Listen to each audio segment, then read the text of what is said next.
승리한 성가족 여러분 안녕하세요. 오늘은 6월 10일입니다. 저희들 오늘로 이제 12장 말씀을 마무리하고 있고요. 12장 말씀에서는 그동안 우리가 나누던 부분이 정리되어 있는 것을 저희들 확인할 수 있습니다. 이 내용을 정리를 하고 저희들 이제 13장 다락방 강화로 넘어가 보도록 하겠습니다. 저희 승리하는 삶은 지금 3개월째 이어오고 있고요. 다음 달까지 해서 요한복음 전체 말씀을 상고하고 있습니다. 이번 달 저희들 묵상하는 부분은 바로 12장에서 16장이고 저희들 첫 주를 보내면서 지금 12장 말씀은 마무리되고 있습니다. 자, 아시다시피 승리하는 삶은 발행이신 박효일 목사님의 구속사로 조망한 성경 연속 강해집 요한복음을 통해서 편집이 되었고요. 자, 오늘 말씀은 12장의 마지막 부분 44절로 50절입니다. 자, 말씀을 읽어보도록 하겠습니다. 예수께서 외쳐 이르시되 나를 믿는 자를 나를 믿는 것이 아니요 나를 보내신 이를 믿는 것이며 나를 보는 자는 나를 보내신 이를 보는 것이니라. 나는 빛으로 세상에 왔나니 물은 나를 믿는 자로 어둠에 거하지 않게 하려 함이로다. 사람이 내 말을 듣고 지키지 아니할지라도 내가 그를 심판하지 아니하노라. 내가 온 것은 세상을 심판하려 함이 아니요 세상을 구원하려 함이로다. 나를 저버리고 내 말을 받지 아니하는 자를 심판하리가 있으니 곧 내가 한 그 말이 마지막 날에 그를 심판하리라. 내가 내 자의로 말한 것이 아니요 나를 보내신 아버지께서 내가 말할 것과 이를 것을 친히 명령하여 주셨으니 나는 그의 명령이 영생인 줄 아노라. 그러므로 내가 이르는 것은 내 아버지께서 내게 말씀하신 그대로니라 하시니라. 자, 정말 연속 강해 설교의 그 유익에 대해서는 저희들 여러 번 얘기를 하고 있지만 말씀을 하나하나 보면서 전체적인 내용이 무엇이고 그 내용 안에서 그 말씀이 얼마나 깊이 있게 충만하게 우리에게 임하는지를 볼 수 있어요. 저희들 5장부터 12장까지의 내용, 11장까지의 내용 그 전체 이적을 통해서 12장까지도 물론 연결이 되죠. 어떤 부분이라 그랬죠? 예수님께서는 나의 기준이 나의 뜻대로 하신다 그러지 않고 오직 누구의 기준으로? 하나님의 기준으로, 하나님의 말씀으로, 하나님의 뜻으로, 하나님의 일을 하신다 그랬어요. 그러나 우리들은 하나님을 사랑하는 것이 없고 유대인들에게 하나님을 사랑하는 것이 없고 자기 배를 배부르게 하기 위해서고 자기 일을 위해서 예수님을 대하니 하나님을 발견할 수 없고 예수님을 메시아로 인정할 수 없었던 거거든요. 그런 사람에게 뭐가 없어요? 영생이 없어요. 우리의 죄의 회복이 없어요. 하나님과의 관계의 회복이 없어요. 하나님 나라의 시민권이 있을 수 없어요. 자, 그 부분을 계속 예수님께서 말씀하시죠. 나에게로 오고 나를 통해서 아버지께로 가라고. 너희들의 기준을 버리고 아버지의 기준으로 너희 중심에 아버지를 모시고 너희들을 중심을 너희들의 죄의 모습에서 벗어나라고. 죄의 특징은 요한복음 3장 22절에서 얘기했던 것처럼 선악을 아는 일에 우리와 같이 하나가 되었다라는 이 말 속에서 더 이상 하나님의 기준을 두지 않고 인간의 기준을 두는 모습이 나타났었고 사사기 21장 25절 로마서 10장 2절에서 3절처럼 자기의를 세우고 자기 소견에 좋은 대로 행동하는 모습이었어요. 그 모습이 오늘 예수님께서 우리의 죄임을 얘기하시고 그것이 고쳐지길 그 죄의 권세에서 죄의 값을 치름으로 벗어나게 하심을 얘기를 하고 있어요. 오늘은 정말 이 대중을 향한 마지막 설교로 이 내용을 다시 한번 요약해서 정리하시고 우리에게 제시해 주고 계신 말씀입니다. 그래서 예수 그리스도께서 우리에게 선언하신 복음의 내용이 무엇입니까? 본문 내용을 저희들 같이 보면서 하나하나 살펴보도록 할게요. 자, 예수께서 외쳐 이르시되 이제 외쳐 이르세요. 나를 믿는 자는 나를 믿는 것이 아니요 누구를 믿는다는 거죠? 나를 보내신 이를 믿는 것이니라. 물론 이 말씀 안에는 하나님과 예수님의 하나된 삼위일체되심의 교리가 있어요. 그렇지만 동시에 무엇을 계속 예수님은 자기의 의를 세우지 않고 자기의 뜻대로 하지 않고 자기 기준을 보는 게 아니라는 거예요. 그래서 예수님을 믿는 것은 보내신 이를 믿는 거예요. 보내신 하나님을 믿는 거예요. 예수님을 믿지 않는 것은 하나님을 믿는 것이 아니에요. 하나님을 사랑하는 것이 아니에요. 나를 보는 자는 나를 보내신 이를 보는 것이니, 이제 드디어 하나님의 뜻을 보는 거예요. 예수님을 통해서 하나님의 뜻이 온전하게 어떻게 이루어지는지, 왜 그 언약을 주셨는지 이제 밝히 알게 되는 거거든요. 그래서 예수님은 빛이세요. 나는 빛으로 세상에 왔나니 물은 나를 믿는 자로 어떻게 하지 않게 하기 위해서 어둠에 거하지 않게 하려 함이라. 더 이상 어둠에 거하지 않게 해요. 하나님 예수님을 빛으로 보고 믿는 자들은 하나님의 자녀가 돼서 누구도 뺏을 수가 없어요. 그것이 예수님이 이 땅에 와서 이루신 구속인 거예요. 사람이 내 말을 듣고 지키지 아니할지라도 내가 그를 심판하지 않느냐로니, 예수님이 이 땅에 오신 것은 무엇을 위해 오신 거예요? 심판이 아니라 내가 온 것은 세상을 심판하려 함이 아니요 세상을 구원하려 함이라. 구원을 이루기 위해서 오셨어요. 그런데 이 구원을 받아들이지 않고가, 믿고 믿지 않고가 무엇이 되는 거예요? 나를 저버리고 내 말을 받지 아니하는 자를 심판하리가 있으니, 결국은 심판을 받아요. 곧 내가 한 그 말이 언제? 마지막 날에. 마지막 날에 그를 심판하리라. 결국 이 마지막 날에는 이 믿음으로 말미암아 심판의 유무가 결정이 돼요. 내가 내 자의로 말한 것이 아니요. 계속 예수님은 얘기해요. 예수님은 자의로 하신 것이 아니에요. 우리가 의에 이루는다는 것은, 예수님께서 우리의 구속을 이루신다는 것은 우리로 하여금 어떤 것을 보여주시는 거냐면, 보내신 아버지께서 내게 말한 것과 이룰 것을 친히 명령하여 준 그 명령대로 행하는 거거든요. 율법이 그것을 드러내 주지만 우리는 율법을 지킬 수가 없는 죄인이라는 것을 확인할 뿐이에요. 누가 이 일을 이루시는 걸 우리로 보게 하시기 위해서 이 율법을 주신 거예요? 바로 그리스도께서 이 일을 이루심을 보게 하시기 위해서 율법을 주신 거예요. 근데 이 율법마저도 어떻게 했어요? 내 기준으로 해석했어요. 하나님의 기준으로 보지 못하는 거예요. 나는 그의 명령이 무엇인 줄 아는 거예요? 영생이에요. 이제 우리에게 주시는 것은 바로 이 영생이라는 거예요. 영원한 삶은 단순히 우리가 계속 산다는 이 시간의 개념에서 국한된 게 아니에요. 하나님과의 삶, 심판이 없는 삶, 하나님과 동행하는 삶, 이 세상의 역사, 이 시간의 역사, 그 위의 레벨을 얘기하는 거죠. 이것이 하나님께서 우리에게 주시기로 하기 약속한 것이었고, 이 약속을 이루기 위해 예수님이 오셨어요. 근데 너희들은 지금 무엇을 보고 있느냐는 거죠. 다시 한번 정말 명쾌하게, 너무 명쾌하게 이 내용을 설명해 주심으로 인해서 우리가 말씀을 통해서 우리에게 주시고자 하신 것을 다시 한번 요약 정리하고 대중설교를 마무리하고 계세요. 이 내용을 통해서 우리가 배울 수 있는 내용을 본문의 중심 사상을 통해서 하나씩 확인해 보도록 하겠습니다. 하나님과 동일한 본체이신 예수님에 대해서 얘기를 하고 있어요. 주께서 나를 믿는 자는 나를 믿는 것이 아니요 나를 보내신 이를 믿는 것이라고 하셔 주님과 하나님이 일체이심을 말씀하셨어요. 말씀으로 오신 주님께서 요한복음 1장 12절 2절 18절 이 부분을 같이 한번 보도록 할까요? 태초에 말씀이 계시니라. 이 말씀이 하나님과 함께 계셨으니 이 말씀은 곧 하나님이시라. 이 말씀은 누구시죠? 예수님이세요. 예수님은 곧 하나님이세요. 자, 12절은 영접하는 자 곧 그 이름을 믿는 자들에게는 하나님의 자녀가 되는 권세를 주셨으니, 바로 예수님의 이름을 믿는 자들에게는 누구의 자녀가 돼요? 하나님의 자녀가 돼요. 18절 본래 하나님을 본 사람이 없을 때 아버지 품속에 있는 독생하신 하나님이 나타내셨느니라.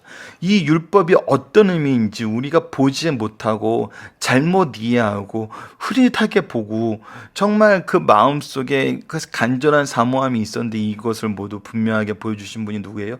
예수님이세요. 예수님이 오심으로 말미암아 이 구속의 사역이 무엇인지 우리는 비로소 정말 클리어하게 맑게 볼 수 있는 거거든요. 하나님의 신비를 경험하게 되는 거였어요. 하나님 아버지를 계시하시고 계심으로 8장 42절 14절 9절 아래쪽에 있는데 또 읽어드릴게요.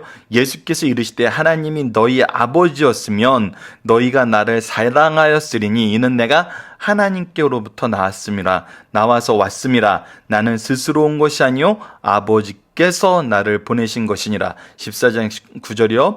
예수께서 이르시되 빌립아 내가 이렇게 오래 너희와 함께 있으되 내가 나를 알지 못하느냐. 나를 본 자는 아버지를 보았거늘 어찌하여 아버지를 보이라 하느냐.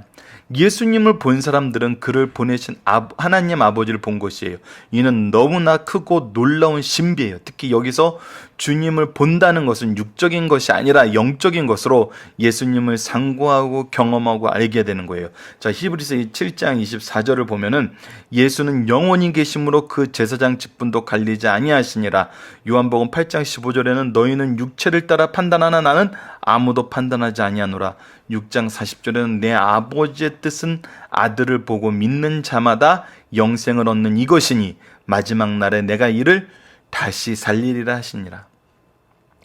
우리가 예수님을 영적으로 상고하고 묵상하고 이 말씀이 우리에게 주시는 이 내용을 경험하고 이 내용을 온전하게 이해되면서 그리고 이 알게 된 내용을 통해서 우리에게 주신 언약의 내용이 무엇인지 경험하게 되면 바른 신앙을 소유하게 된다는 사실을 가르쳐주고 있어요.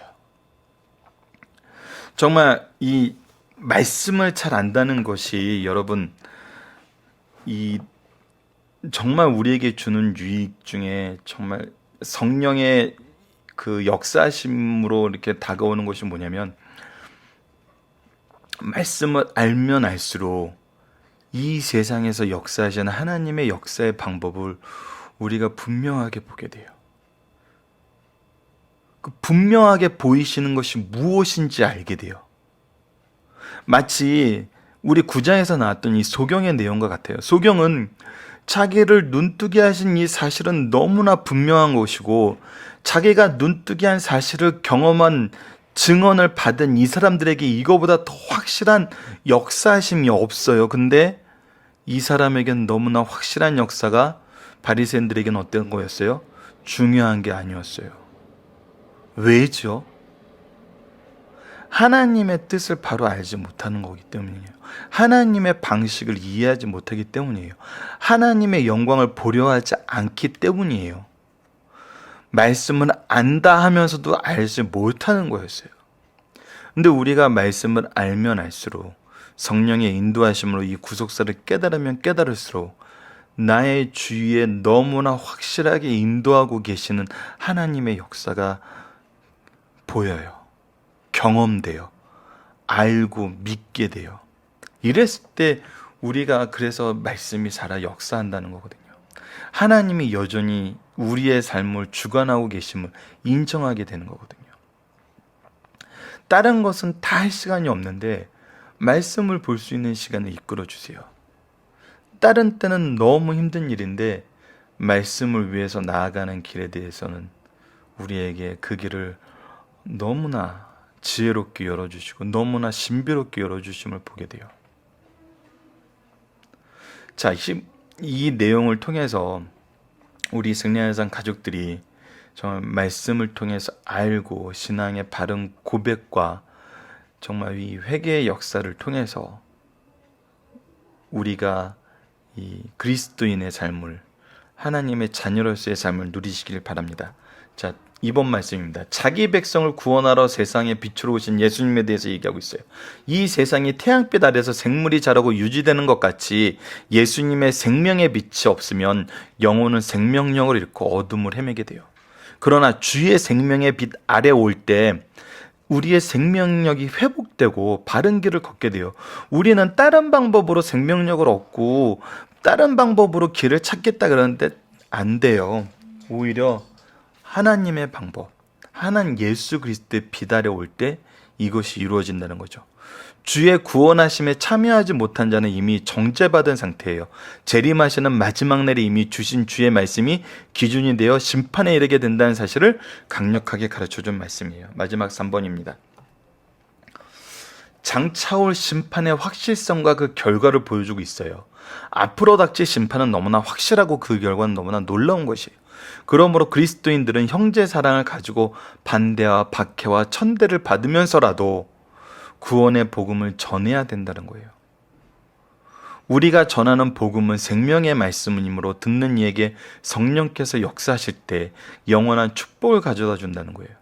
그러므로 구원받은 성도들은 만나는 이웃에게 그리스도께서 당신의 죄를 대속하시는 죽음을 죽으셨다. 모든 인류는 그 누구도 죄의됨이 없이 심판이 있다. 죄를 속죄받지 못한 자에게는 영벌이 있다는 사실을 확실하게 가르쳐 줘야 돼요. 자, 오늘 말씀 그리고 이 지금 3번 말씀과 요한복음 전체 이제 우리 5장부터 12장까지의 말씀을 통해서 이런 부분에 좀 말씀을 나누고 싶어요. 이건 제 개인적인 생각이니까 자유롭게 받아들이시고 또 반대하셔도 괜찮은 말씀이니까 한번 말씀은 드려볼게요. 지금 현재 자, 메르스라든지 태국 지진이라든지 또 지금 동성애 운동 때문에 굉장히 기독교계가 시끄러워요. 이것을 어떻게 받아들이고 어떻게 해석해야 되는지, 그리고 이것을 막아야 된다는 것으로 이것을 정죄의 대상으로 보고 심판의 얘기를 많이 하고 정죄의 대상으로 우리가 정말 싸워 이겨야 되는 대상으로 보는 것 같은데, 저는 이 부분에 요한복음이 주신 말씀을 통해서 좀 조심스러운 부분이 있어요. 5장에서도 우리가 복음을 전할 때, 예수 그리스도께서 복음을 전할 때 안식일에 주시는 하나님의 사랑에 대해서 먼저 얘기를 하셨어요. 그리고 6월절에 나타난 하나님의 은혜에 대해서 얘기하셨어요. 그리고 나서 초막절을 통해서 나타나신 하나님의 역사심과 예수님이 주시는 그 은혜의 풍요로움과 그 모든 것을 인도하실 때 그 인도하셨던 의미가 무엇인지, 무엇이 예수님을 뜻하는 것인지, 바로 예수님을 가르쳐 주는 일이 먼저 선행되었어요. 그리고 나서 비로소 죄에 대해서 얘기를 할 수 있었거든요. 그러니까 하나님의 사랑하심과 은혜와 말씀을 통한 예수 그리스도를 가르쳐 주기 전에 죄의 정죄가 있게 되면은 예수님을 소개하기가 너무나 힘든 거예요. 그래서 여기 이 본문 말씀에서도 목사님이 주의하시면서 우리가 전하는 복음은 생명의 말씀이므로 듣는 이에게 성령께서 역사하실 때 영원한 축복을 가르쳐 준다. 그러므로 구원받은 성도는 만나는 이웃에게 그리스도께서 당신의 죄를 대속하시는 죽음을 죽으셨다. 모든 인류는 그 누구도 죄됨이 없이 심판이 있다. 죄를 속죄받지 못하는 영벌이 있다는 사실을 확실하게 가르쳐 줘야 된다. 그래서 먼저 생명과 축복에 대해서, 사랑에 대해서, 은혜에 대해서, 그리고 예수 그리스도에 대해서 먼저 전해야 되거든요.